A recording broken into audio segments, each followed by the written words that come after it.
Hey guys, welcome to my channel. My name is Smriti. Your coach for Sundays Knowledge is present here. Today we are learning adverbs part 4. Welcome to adverbs part 4. Because adverbs part 4 में हम लोग क्या पढ़ने वाले हैं? Position of adverbs. तो adverbs के part 4 में हम लोग पढ़ेंगे कि जो पोजीशन होती है एडवर्ब्स की वो क्या होती है.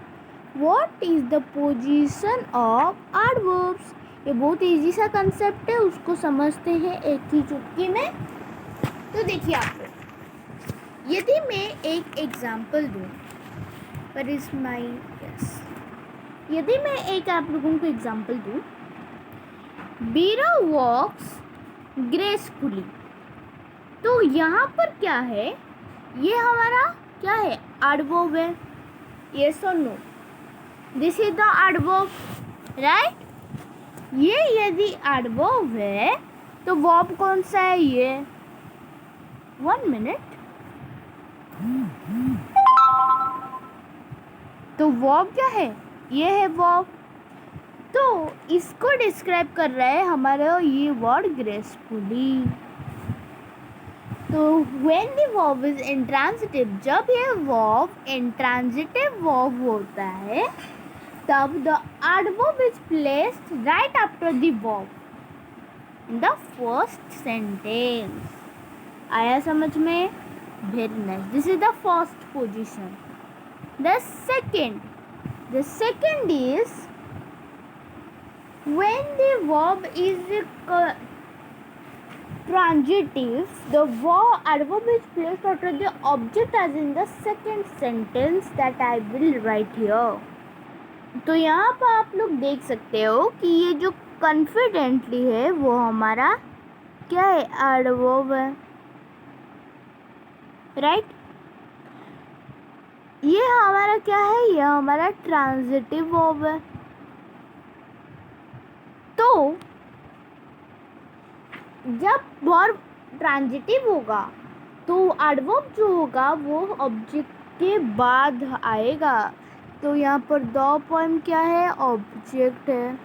तो ऑब्जेक्ट के बाद कॉन्फिडेंटली दो, दैट इज द एडवर्ब आ गया. आया समझ में? नेक्स्ट हम लोग क्या देखेंगे, नेक्स्ट हम लोग देखेंगे कि adverbs of time. Anyway, I will write here one sentence. I met Veena today. मैं आज वीणा से मिली थी. तो यहाँ पर क्या हो रहा है ना, जो टुडे है वो हमारा एडवर्ब ऑफ टाइम है जो कि डिस्क्राइब कर रहा है इस मेट को, because this met is the verb. और जैसे कि now, then, yet, yesterday, today, वो जो टाइम है एडवर्ब्स ऑफ टाइम है वो वर्ब या तो ऑब्जेक्ट के बाद में लिखा जाता है, इफ देयर इज वर्ब. आया समझ में? जैसे कि यहाँ पर प्लेस किया गया है. The next one. The next I will write, today I met Veena. Today I met Veena. तो यहाँ पर क्या है ना, ये जो टुडे है वो हमारा क्या है, एडवर्ब है. क्या है, ये हमारा एडवर्ब है.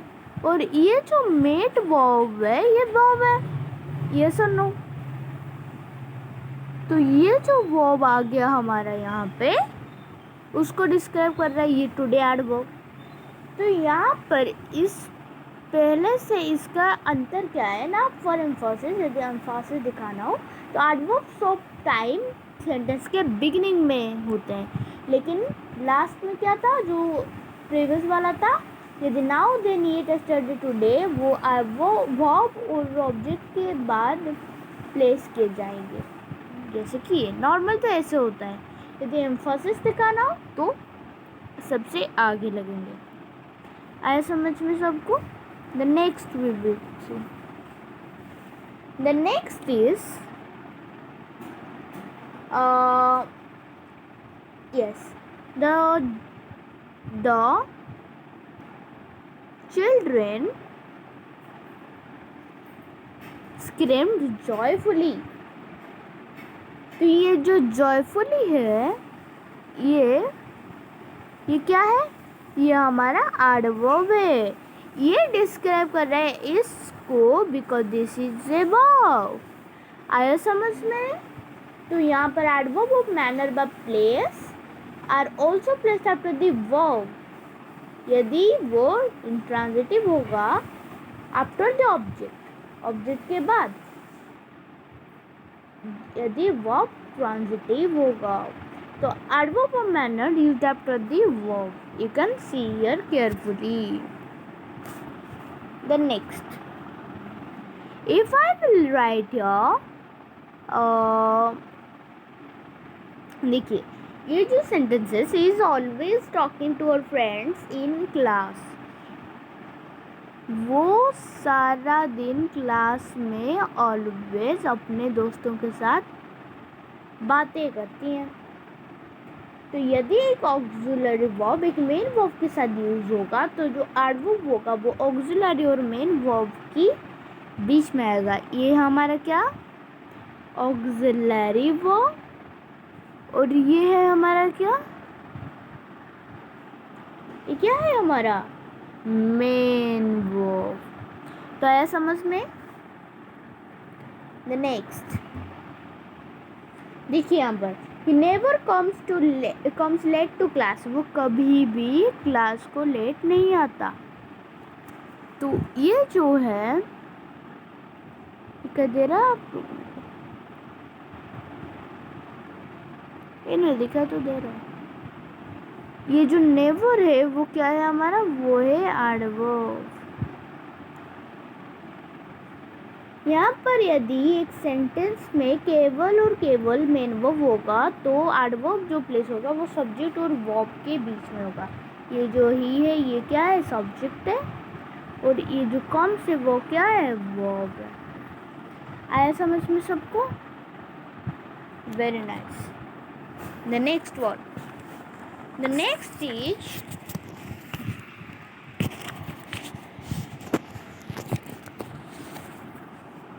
the next is that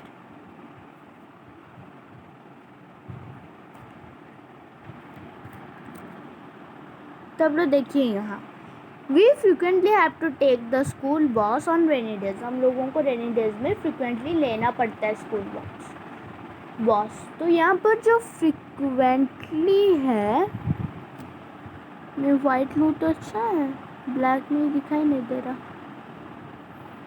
white ही अच्छा है। तो यदि मैं बोलूँ आप लोगों को,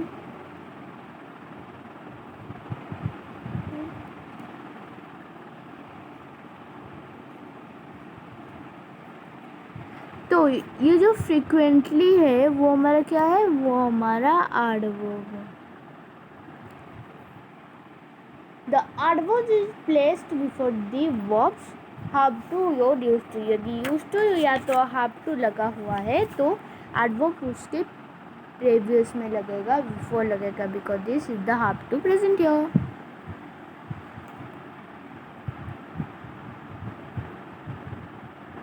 now the next,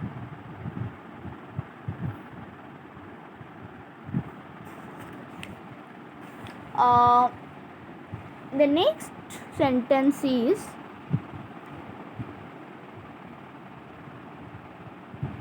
there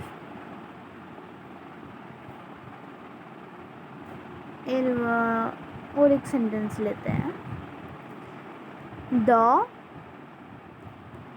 house was very spacious. ये हाउस बहुत स्पेसियस था।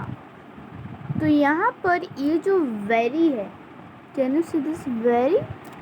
This very is nothing but adverb, और ये डिस्क्राइब करता है मीन्स आवाज को। तो when an adverb modifies an adjective or another adverb, जब एक adjective है तो another adverb को modify करना चाहता है तो it's placed before the adjective or the adverb, उसको वो adjective या तो adverb के before लगाया जाता है जिसको वो modify करता है। जैसे कि very spacious के before आया because the spacious is an adjective. Clear? The next sentence, if I will tell you, the sum is easy enough to solve, means ये जो सम है वो बहुत आसान है सॉल्व करने के लिए। आया समझ में? तो यहाँ पर मैं आप लोगों को बोलना चाहती हूँ कि ये जो एनफ है वो हमारा एडवर्ब है, राइट? तो इसमें हम लोग क्या जाने, the adverb enough is always placed after the word it modified, जिस वर्ड को वो मॉडिफाई करता है उसके आफ्टर लगता है। इजी वर्ड को वो मॉडिफाई किया, इजी के आफ्टर लगा। द नेक्स्ट, तो यहाँ पर Shreya acted brilliantly in the play yesterday, ये जो ब्रिलियंटली है वो एक एडवर्ब है, और ये जो यस्टरडे है वो भी एक एडवर्ब है। तो यहाँ पर व्हेन वी यूज टू और मोर एडवर्ब्स इन ए सेंटेंस, हम लोग कैसे यूज करते हैं एडवर्ब? मैनर फर्स्ट, उसके बाद प्लेस, उसके बाद टाइम। यस, तो आज के लिए हम लोग इतना ही पढ़ेंगे। Don't forget to like, share and subscribe. Thank you. हाँ, यदि आप मेरे साथ इंटरेक्ट करना चाहते हैं तो मेरे इंस्टाग्राम अकाउंट इसको फॉलो कर लेना। Let me to show you my Instagram account. This is Smriti Sanjana 457, इसको फॉलो कर लेना। So thank you.